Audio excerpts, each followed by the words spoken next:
అన్ని సామాజిక వర్గాలకు సంబంధించిన సంఘాల ప్రతినిధులు పెద్దలు దామోదర్ రాజనరసింహ గారి నేతృత్వంలో పిసిసి అధ్యక్షుడు మహేష్ కుమార్ గౌడ్ గారు, మా విప్ అట్లూరు లక్ష్మణ్ గారు, మా శాసనసభ్యులు, మా మంత్రివర్యులు పొన్నం ప్రభాకర్ గారు, పెద్దలు కడియం శ్రీహరి గారు, మీరందరి కార్యక్రమంలో పాల్గొని ప్రభుత్వాన్ని నన్ను ఒక్కడినే అభినందించడం కాదు, కాంగ్రెస్ ప్రభుత్వాన్ని, రాహుల్ గాంధీ గారిని మీరు పెద్ద ఎత్తున చప్పట్లతో అభినందించారు.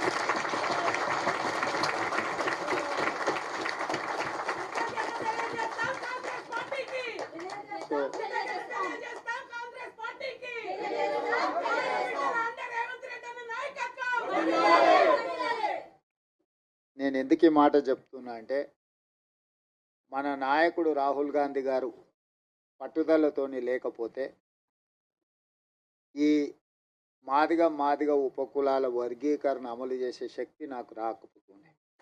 వారు చాలామందికి భిన్న అభిప్రాయాలు ఉన్నా రాహుల్ గాంధీ గారు నువ్వు ఇది అమలు చెయ్యి, నేను ఉన్నా అని భుజం తట్టడంతో ఎన్ని సమస్యలు వచ్చినా దాని ఒక క్రమ పద్ధతిలో మంత్రివర్గ ఉపసంఘం వేసినప్పుడు నేను దామోదర్ రాజనరసింహ గారిని ఉపసంఘం చైర్మన్గా ఉండాలని నేను అడిగిన. దామన్న అన్నాడు, నేను కాదు ఉత్తమ్ కుమార్ రెడ్డి గారిని పెట్టు, అందరినీ సమన్వయం చేసుకోవాలి, రేపు నేనే ఉండి చేస్తే దామోదర్ రాజనరసింహ గారు ఆ సామాజిక వర్గానికి సంబంధించిన వాడు కాబట్టి వడ్డించేవాడు వాళ్ళోడే, వాళ్ళకే ఎక్కువ వడ్డించిందని చెడ్డ పేరు వస్తుంది. అట్లా కాకుండా మా న్యాయమైన హక్కు ఎవరిచ్చినా మాకు తప్పకుండా ఇస్తారు కాబట్టి ఉత్తమ్ కుమార్ రెడ్డి గారిని చైర్మన్గా పెట్టు అని వారు సూచన చేశారు. ఉత్తమ్ కుమార్ రెడ్డి గారిని చైర్మన్గా పెట్టి, దామన్నను కో చైర్మన్గా పెట్టి, పొన్నం ప్రభాకర్ గారిని, సీతక్కను, అదేవిధంగా శ్రీధర్ బాబు గారిని అందరినీ కమిటీలో వేసి, మల్లు రవి గారిని కూడా ఈ కమిటీలో పెట్టి 6 సార్లు సమావేశం చేసిన తర్వాత ఇది 7 మంది న్యాయమూర్తులు ఇచ్చిన జడ్జిమెంటు. పరిపాలన పరంగా మనం ఎంత విశ్లేషించినా న్యాయపరంగా కూడా దీన్ని విశ్లేషించాలి. భవిష్యత్తులో న్యాయపరమైన చిక్కులు మళ్ళీ రాకూడదు. దీనికి శాశ్వత పరిష్కారం చూపించాలి. శాశ్వత పరిష్కారం చూపించాలంటే 1 మ్యాన్ కమిషన్ ఏర్పాటు చేయాలని చెప్పి వారు సూచన చేశారు. 1 మ్యాన్ కమిషన్ విషయంలో కూడా చాలా రకాలుగా ఆలోచన చేసినాం. వీళ్ళనేద్దామా వాళ్ళనేద్దామా అని. ఎవరినేసినా ఏదో ఒక అనుమానమో ఏదైనా అంశాలలో ఏదైనా ఆపాదిస్తే అది ఇబ్బందికరం అవుతుందని షమీం అఖ్తర్ అత్యంత నిజాయితీపరుడు, ఈ వర్గాల ఏ వర్గానికి కూడా ఏ వైపు తీసుకోవాల్సిన అవసరం లేనివాడు.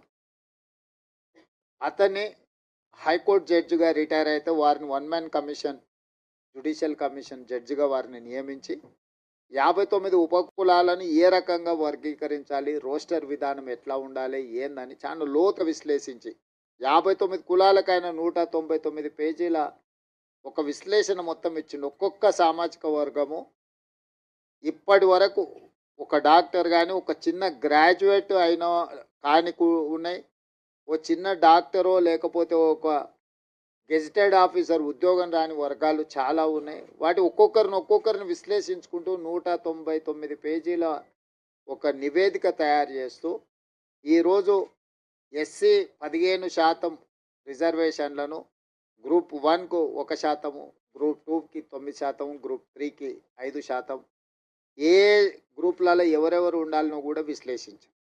ఈరోజు మా సోదరులు మా లక్ష్మణ్ 9 అంటున్నాడు. 9 కాదు, పావు తక్కువ 10 మీకే ఇచ్చింది. ఎందుకంటే అతి తక్కువ జనాభా ఉన్న వాళ్ళు ఎన్నడూ ఏ అభివృద్ధి ఫలాలు ఆశించని వాళ్ళని గ్రూప్ 1లో పెట్టాం.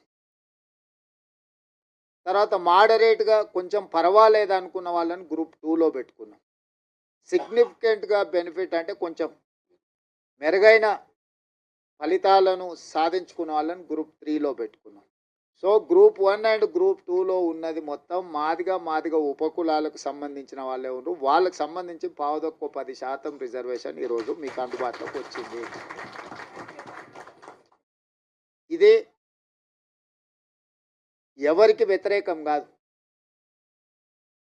మీకు జరిగిన అన్యాయాన్ని సరిదిద్దే ప్రయత్నం ఇది. ఈ సరిదిద్దే ప్రయత్నం చట్టపరంగా న్యాయపరంగా సుప్రీంకోర్టు నుంచి మొదలు పెడితే వన్ మ్యాన్ కమిషన్ వరకు మీ పట్ల సానుభూతితో ఉండడం, ప్రధానంగా కాంగ్రెస్ పార్టీ రాహుల్ గాంధీ గారు ఎట్టి పరిస్థితుల చేయాలన్న ఆలోచన ఉండడం, దాన్ని వేగంగా నేనున్నా కాబట్టి మీకు అమలు చేసిన.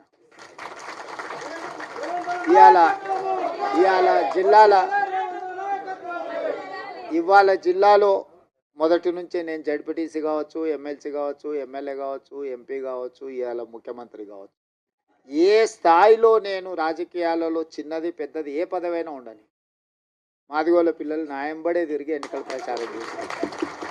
నేను ముందు నుంచి చెప్పిన, ఇప్పుడు కాదు, 2014లో తెలంగాణ రాష్ట్రం ఏర్పడ్డ తర్వాత అసెంబ్లీలో తీర్మానం పెట్టండి, ఈ ఎస్సీ వర్గీకరణకు తెలంగాణ కొత్తగా ఏర్పడ్డ తెలంగాణ రాష్ట్ర ప్రభుత్వం అనుకూలంగా ఉన్నది అని కేంద్ర ప్రభుత్వానికి తీర్మానం పంపించండి అని సావధాన తీర్మానాన్ని ప్రవేశపెడితే ఆనాటి ముఖ్యమంత్రి గారు నన్ను, మిత్రుడు సంపత్ కుమార్ని, సాండ్రా వెంకటవీరయ్యని సభలో నుంచి బహిష్కరించాడు. మేము పెట్టిన తీర్మానమే విధిలేని పరిస్థితిలో సభ ఏకగ్రీవంగా ఆమోదించాల్సిన పరిస్థితి వచ్చింది ఆనాడు. అఖిలపక్షాన్ని తీసుకెళ్తాను, మళ్ళీ ఎన్నడూ తీసుకెళ్ళాలి. సరే, మీరు కొంతకాలం ఓపికగా చూసిర్రు, అవకాశం ఇచ్చిండ్రు, మీకు సహనం ఓపిక ఎక్కువ. మీరు 10 ఏళ్ళు అవకాశం ఇచ్చుకుంటా ఈరోజు రేపు ఈ సంవత్సరం వచ్చే సంవత్సరం ఆపై సంవత్సరం జరగకపోతుందా అని ఎదురు చూసిర్రు. ఇక 10 ఏళ్లలో మీ సమస్యకు పరిష్కారం కాకపోతే ఈ సమస్యకు పరిష్కారం ఉన్నోళ్ళని దించడమే అని మీరు భావించిండ్రు.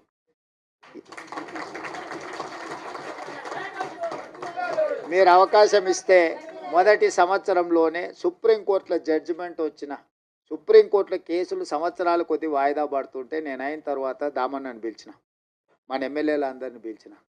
అక్కడ సుప్రీంకోర్టులో కేసు వాయిదాలు పడుకుంటూ పోతుంది, ఇంకా దీన్ని వాయిదాలు వేయడానికి వీలు లేదు, మనమే ప్రత్యేకంగా ప్రభుత్వం నుంచి ఉద్దండులైన న్యాయవాదులను నియమిద్దామన్నా, నువ్వు ఢిల్లీకి వెళ్ళు, ఎమ్మెల్యేలు అందరిని తీసుకొని అని చెప్పి వేముల వీరేశాన్ని, మందుల శామ్యుల్ను, గవ్వంపల్లి సత్యనారాయణ, లక్ష్మణ్ని, అందరినీ ఎమ్మెల్యేలు అందరినీ దామన్నకు తోడిచి ఒక కమిటీ లాగా ఢిల్లీకి పంపించి మన సిద్ధార్థ్ లూత్రాను, అభిషేక్ సింఘ్వీని, వీళ్ళందరినీ న్యాయవాదులను అందరినీ మన తరఫున సుప్రీంకోర్టులో బలంగా కేసును బెంచ్ మీదకి తీసుకొచ్చి బలంగా వాదనలు వినిపించాం. ఎందుకు వర్గీకరణ చేయాలని దాని మీద. పంజాబ్ వర్సెస్ యూనియన్ ఆఫ్ ఇండియాలో ఉన్న కేసు చాలా ఏళ్ళ నుంచి పెండింగ్ ఉంది. దీంట్లో మీరు అందరు పిల్లలు చాలామంది చదువుకున్న వాళ్ళు ఉన్నారు. ఏళ్ళ కొద్దీ వాయిదాలు పడుతున్న దాన్ని 7 మంది న్యాయమూర్తులు ఒక దగ్గర కూర్చోవడం అనేది అంత అల్కగా పని కాదు. ఒకరు కూర్చునుడే కష్టం ఉంది. ఇవాళ రేపు 7 మంది ఒక్కసారి ఇట్లా లైన్గా కూర్చొని మీ వాదనలు వినాలంటే కంటిన్యూస్గా వాదనలు వినిపించి సుప్రీంకోర్టును మెప్పించి సుప్రీంకోర్టులో జడ్జిమెంట్ తీసుకొచ్చి ఆ జడ్జిమెంట్ని ఏ రాష్ట్రం ఈ దేశంలో అమలు చేయలేదు. ఏ రాష్ట్రం, ఏ కేంద్ర ప్రభుత్వం. ఇవాళ మా సోదరుడు ఎక్కడైతే మద్దతు పలుతుందో, నాకు మంచి మిత్రుడు ఆయన, నాకేం విభేదాలు లేవు. నేను మళ్ళీ మీరు ఎవరైనా అనుకున్నారు, కృష్ణమాదిగతో నాకు పర్సనల్ రిలేషన్ చాలా గొప్పగా ఉంది. ఆయనతో నాకు ఏం చిన్న ఎంట్రకాంత కూడా మాకు భిన్నాభిప్రాయాలు. కాకపోతే నాకంటే ఆయన కిషన్ అన్నను, మోడీని ఎక్కువ నమ్ముతుండు. కానీ వాళ్ళ ప్రభుత్వాలు ఉన్న దగ్గర కూడా ఎక్కడ అమలు చేయలే. ఎక్కడ కూడా ఏ రాష్ట్రంలో అన్న వాళ్ళ ప్రభుత్వం ఉన్న కాదు, ఇన్ని రాష్ట్రాలలో వాళ్ళ ప్రభుత్వం ఉంది, నన్ను చేసిరా. కానీ నేనేందంటే ఈ వర్గాలకు అన్యాయం జరిగింది, ఇక నేను ఉన్నప్పుడు కూడా న్యాయం చేయకపోతే వీళ్ళకి ఎవ్వరు న్యాయం చేయరని నేను బలంగా నమ్మిన. అందుకే ఇంకెవ్వరు ఏమన్నా అనుకొని ఎవరు ఏమన్నా తిట్టుకొని ఈ జాతికి న్యాయం చేయాలనుకున్న పట్టుదలతోని దాన్ని పక్కడబందిగా అన్ని రకాలుగా చేసుకుంటూ వచ్చి నేను అసెంబ్లీలో బిల్లు చేసి, అంతకంటే ముందు ప్రొఫెసర్ కాసిము వాళ్ళు వచ్చి నాతో అడిగాను. అంటే నేను చెప్పిన, మీకు బిల్లు కావాలన్నా ఆడావిడి కావాలన్నా అని. మాకు బిల్లు కావాలి సార్ అని. బిల్లు కావాలంటే దీనికి ఒక ప్రాసెస్ ఉంటుంది. పిల్లగాడు ఎంత తెలుగుకల్లో చదువైనోడైనా వాడు సంవత్సరం చదివినాకనే పరీక్షలు పెడతాం కదా. దీనికి కూడా ఈ ప్రాసెస్ కూడా ఒక పద్ధతి ఉంటుంది. అసెంబ్లీ కానీ లేకపోతే క్యాబినెట్ కానీ కమిషన్ కానీ రిపోర్ట్ కానీ దాన్ని చట్టం రూపొందించాలి. చట్టంలో లొసుగులు ఉండొద్దు. మళ్ళీ దాన్ని చట్టం చేసినాక మళ్ళీ దాన్ని ఎవరో ఒకరు దాంట్లో ఏదో ఒకటి ఎతికి కోడిగుడ్డు మీద ఈకలు వీకినట్టు ఏదైనా చేస్తే అది మళ్ళీ మొదటికి వస్తే ఇంక మళ్ళీ ఎప్పటికీ ఇది అపరిష్కృతమైన శాశ్వత సమస్య ఉంటుందని చెప్పి దాన్ని పక్కడ్బందీ చేసి దాన్ని మొత్తం దామన్నను ముందలు పెట్టి వెనకంగా మేము అందరం ఉండి మిగతా వాళ్ళందరినీ సమన్వయం చేసుకుంటూ నేను సభలో కూడా అందరినీ కూడగట్టి ఎవ్వరు కూడా దీన్ని వ్యతిరేకించే సాహసం చేయలేదు. ఎవరిని కూడా వ్యతిరేకించనీయకుండా వ్యవహారం నడిపినాం. ఎందుకంటే దీన్ని అందరి ఆమోదంతో ముందుకు తీసుకెళ్తున్నాను ఒక అభిప్రాయం ఇవ్వడం ద్వారా మాదిగ ఉపకులాలు ఎవ్వరికి అన్యాయం చేస్తలేరు, వీళ్ళు వాళ్ళ న్యాయమైన హక్కు కోసమే వాళ్ళు ప్రయత్నం చేస్తున్నారు అనే ఒక విస్తృత అభిప్రాయాన్ని కల్పించడం కోసం ప్రభుత్వం పూర్తిగా ప్రయత్నం చేసింది. ఇవాళ దాన్ని సాధించుకున్నాం. నేను ఆయన అసెంబ్లీలో చెప్పిన దీన్ని కొలిక్కి తెచ్చే వరకు ఏ నోటిఫికేషన్ ఇవ్వనండి. ఆయన నుంచి ఇవాళ వరకు ఒక్క నోటిఫికేషన్ కూడా ఇవ్వలే. ఎందుకంటే నాకు కూడా దీన్ని ఏదో ఒకటి తేల్చాలి. ఎన్నేళ్ళు 30 ఏళ్ళ నుంచి 35 ఏళ్ళ నుంచి ఇది సిక్కుముడై జటిలం అయిపోయి ఇది ఒక సమస్యగా తయారవుతుంది. దీనికి ఒక పరిష్కారం చూపిస్తే చరిత్రలో ఎప్పుడైనా చిన్న సాయం చేస్తేనే మీరు ఎక్కువ గుర్తుపెట్టుకుంటారు. పూట ఇంత అన్నం పెడితే కూడా 10 ఏళ్ళు 20 ఏళ్ళు ఈ జాతి నమ్మకంగా ఎంబడి నడుస్తుంది. ఓ పూట భోజనం పెడితే కూడా నమ్మకంగా నడుస్తారు. గ్రామాలలో మాకు తెలుసు. ఎందుకంటే పొలంకాడు మీకు మాకే కాదు ఉన్నది సంబంధం అంతా. బాయికాడ ఏదైనా ఉన్నది మీకు మాకే సంబంధం కాబట్టి మీ గురించే నాకు పూర్తిగా అవగాహన.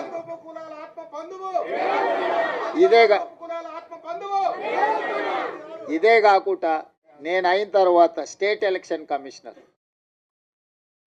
ఇస్మాయిల్ పుల్లయ్య గారి కూతురు రాణి కుమిదిని మాదిగ ఆడబిడ్డని నేను వేసిన. 100 ఏళ్ళ హిస్టరీ ఉన్న ఉస్మానియా యూనివర్సిటీకి 100 ఏళ్ళ నుంచి ఏ దళితుడు కాలే. మొదటిసారి దళితుని, అది మాదిగలకు సంబంధించిన కుమార్ని ఇలా ఉస్మానియా యూనివర్సిటీ వైస్ ఛాన్సలర్ చేసిన. ఉస్మానియా యూనివర్సిటీ ఆర్ట్స్ కాలేజ్ ప్రిన్సిపల్గా ప్రొఫెసర్ కాసిమ్ని ఈరోజు మన ప్రభుత్వాన్ని నియమించింది. అదేవిధంగా దామన్న సరే ఆయన డిప్యూటీ సీఎంగా చేశారు, ఇవన్నీ చేశారు. లక్ష్మణ్ని విప్పుగా చేసినాం. అదేవిధంగా మనము రాజీవ్ గాంధీ IIIT బాసరకు మనము మాదిగా వైస్ ఛాన్సలర్ని మనం నియమించుకున్నాం. పబ్లిక్ సర్వీస్ కమిషన్లో పాల్వాయి రజనీ కుమార్ని ఈరోజు మెంబర్గా మాదిగా ఆడబిడ్డని ఈరోజు విద్యా కమిషన్ వేస్తే చారగొండ వెంకటేష్ని వేసినాం. ప్రొఫెసర్ పురుషోత్తం గారిని రిటైర్ అవ్వగానే ఇమ్మీడియట్గా హయ్యర్ ఎడ్యుకేషన్లో వైస్ చైర్మన్గా నియమించుకున్నాం. అదే సరే సీఎం ఆఫీస్ సరే టికెట్ల విషయంలో సరే అంటే నేను ఎందుకు ఇవన్నీ మీకు చెప్తున్నా అంటే గతంలో మీకు చిన్న అవకాశం రావడానికి చాలా కష్టం ఉండే. ఇవాళ state election commissioner, Osmania university, Rajiv Gandhi IIIT, higher education, విద్యా కమిషన్, పబ్లిక్ సర్వీస్ కమిషన్, ఎక్కడైనా నాకు ఏ అవకాశం వచ్చినా ఎవరు ఏమని అనుకోని వీళ్ళకి ఈసారి చేయాల్సిందే అని చెప్పి అవసరమైతే మా వాళ్ళని పక్కన పెట్టి కూడా మీ వాళ్ళకి చేసిన. ఎందుకంటే మీకు నష్టమైంది కాబట్టి వీళ్ళందరినీ మేలు చేయాలి, మేలు చేస్తే ప్రయోజనం ఉంటుంది, మీరందరూ బాగుపడాలని నా సూచన ఒక్కటే, అవకాశం వచ్చినప్పుడు నిలబెట్టుకోండి, దాన్ని 10 మందికి సాయం చేయడానికి ఉపయోగించండి. మన వాళ్ళకి ఏమవుతుందంటే మీకైనా మాకైనా రాగానే జర పుర్సత్ అయిపోతాం, మనం జర రిలాక్స్ అయిపోతాం, జర దావతులకు గీవతులకు ప్రాధాన్యత ఇస్తాం. దాంతో ఏమవుతుందంటే చూసినావా వీళ్ళకి అవకాశం ఇస్తే నిలబెట్టుకోలేదు, వీళ్ళకి అవకాశం ఇస్తే గిట్ల చేసిరు, వీళ్ళకి అవకాశం ఇస్తే గట్ల చేసిరు అని ఎదురుగున్నోళ్ళు మన వెనకంగా మాట్లాడుకుంటారు. అందుకోసం నేనేమంటున్నట్టు ఈ అవకాశం వచ్చిన వాళ్ళు కానీ రేపు భవిష్యత్తులో ఈ ఉద్యోగాలలో డాక్టర్లుగా, లాయర్లుగా, ఇంజనీర్లుగా, IASలుగా, IPSలుగా మన పిల్లలు ఎవరైనా చివరికి హోంగార్డ్ కానీ కానిస్టేబుల్ కానీ 10 మందికి సాయం చేసేటట్టు మనం దీన్ని నిలబెట్టుకుంటే ఏమవుతుందంటే ఇంకో 10 అవకాశాలు వస్తాయి. మనం అవకాశం ఇచ్చినప్పుడు దీన్ని సరిగ్గా మనము ప్రజల ముందర కొంచెం మన గౌరవం పెరిగేటట్టు మనం వివరించకపోతే ఇక వీళ్ళకి ఇస్తే గింతేనా, వీళ్ళు మారరు, వీళ్ళు గిట్లనే ఉంటారు అంటే నేను జర ఓపెన్ అయ్యి చెప్తున్నా మీతో. ఎందుకు చెప్తున్నానో దీన్ని అర్థం చేసుకోరి. అంతా బాగుందని చెప్పి మీకు చేతులు కలిపి ఫోటో దిగి పంపొచ్చు, కానీ దానివల్ల పూర్తి స్థాయి ప్రయోజనం లేదు. మనకి ఏ అవకాశం వచ్చినా దాన్ని నిలబెట్టుకొని అరే వీళ్ళకి ఇస్తే సమర్థులే, బాగా చేస్తారు, 10 మందికి ఉపయోగపడతారు, జర పద్ధతి మీద ఉంటారని మనం నిరూపించుకుంటే ఏమైందంటే ఇంకో 10 అవకాశాలు కొత్త వాళ్ళకి వస్తాయి. మనం ఆ అవకాశాన్ని మనం సరిగ్గా ఒడిసి పట్టుకోకపోతే ఏమవుతుందంటే ఎక్కడో ఒక దగ్గర వీళ్ళకి ఇస్తే ఇట్లనే చేస్తారా అని మీకు మాకు ఆ చెడ్డ పేరు రావద్దు. అందుకోసమని ఇచ్చిన అవకాశాలు వీడు ఇచ్చిన వాళ్ళకే కాదు, రేపు వచ్చే అవకాశాలలో ఏ ఉద్యోగం వచ్చినా ఎవరన్నా మనోళ్ళు వస్తే కూసబెట్టి మర్యాద ఇచ్చి పని ఉంటే చేసి పెట్టురు, లేకపోతే వాళ్ళకు సలహా ఇయ్యరు. ఒకసారి వాళ్ళకి తెలియదు పాపం, ఎక్కడి నుంచో కింద నుంచి కష్టపడి వస్తాడు. వాళ్ళకి తెలియక ఏదన్నా అట్లా ఇట్లా కొంచెం మాట్లాడతారు, వాళ్ళు కూర్చోబెట్టి మాట్లాడేది నేర్పాలి, పని ఎట్లా చేసుకోవాలో నేర్పాలి, ఈ పని ద్వారా 10 మందికి ఎట్లా మనము సాయం చేయాలో కూడా వాళ్ళకి కొంచెం ఓపిక తెచ్చుకొని నేర్పాలి. మేము అయిపోయినాం కాబట్టి మేము ఇంకా మిగతా వాళ్ళకి మేము పెద్దగా చెప్పము అనే విధానం మనకు ఉండొద్దు. ఎందుకంటే ఇది ఒక గొప్ప అవకాశం. ఈ గొప్ప అవకాశాన్ని 10 మందికి ఉపయోగపడే విధంగా చేయండి. ఏదున్నా నేను ఉన్నంత వరకు మీ ఓడే ఉన్నాడు అనుకోండి కుర్చీలో. ఎందుకు చెప్తున్నా అంటే నాకేం ఇంటికి తీసుకుపోయేది ఏంది లేదు. నేను ఏది నా ఇంటికి తీసుకుపోను. 10 మంది ఇబ్బందులు ఉన్నోళ్ళకి సాయం చేయడానికి నేను ఉన్నా. నాకు పేరు తప్ప ఇంకేంది లేదు. అరే నన్ను కనిపిస్తే మీరు నమస్కారం పెడితే నాకు సంతోషం అవుతుంది అంతే. అరే మాకు అన్న చేసి నమస్తే అన్న, నన్ను గుర్తుపట్టినా గుర్తుపట్టకపోయినా, నేను మిమ్మల్ని గుర్తుపట్టకపోయినా నమస్తే పెడితే నేను చేసిన పనికి నాకు సంతోషం కలుగుతుంది. నేను అంతమించి మీ నుంచి ఏం ఆశిస్తలేదు. ఆయన సతీష్ మాదిగా నేను పొట్టేలు కోసి దావతీయమని కూడా నేనేం అడుగుతలేదు. ఆయన కూడా అప్పుడప్పుడు చెప్తుంటా కానీ వినడు, అప్పుడు అట్లా ఇట్లా చేస్తుంటాడు. ఆయన దృష్టిలో పెట్టుకొని ఇప్పటి దగ్గర చెప్పిన, శిలక్కి చెప్పినట్టు చెప్తినరా నాయన నీకెందుకు నేను ఉన్నా కదా అని అంటే ఉన్నట్టు ఉంటాడు, అప్పుడే అట్లా పోయేస్తాడు.